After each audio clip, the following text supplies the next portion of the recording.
My fellow Americans, over a year and a half ago, I said this to the Congress. The militarists in Berlin and Rome and Tokyo started this war, but the massed, angered forces of common humanity will finish it. Today, that prophecy is in the process of being fulfilled. The massed, angered forces of common humanity are on the march. They're going forward on the Russian front, in the vast Pacific area, and into Europe, converging upon their ultimate objectives, Berlin and Tokyo.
This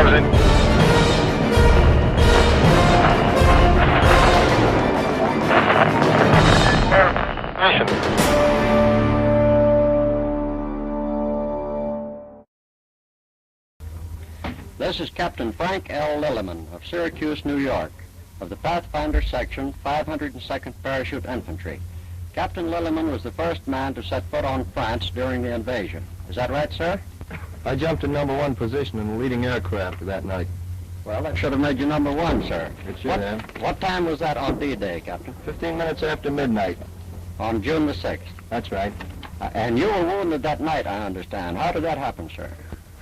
The events of that night are still pretty hazy to me. The action, I imagine, was rather rapid. Things moved rather rapidly there when the gliders came in.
forget, I was standing in the tent, and there was this kid, Johnny Dorm. Skinny kid, he didn't look no more than 16 years old, blonde, tow-headed, you know. And he's standing there like a statue, looking into space. And I looked at him, I went over and said, "Hey, Johnny." So the kid, being I was older and I was more rugged, I used to take him like under my wing. I said, "Well, what's the matter, Johnny?" "Hey, Johnny." And he's there like in a stupor. "Hey, what the hell's the matter with you?" And he says, "I'm going to die just like that." I said, "Tomorrow I'll be dead." "Ah, come on, for Christ's sake. Some of us will, some of us won't, but you ain't going to be one of them." He was one of the first guys killed in the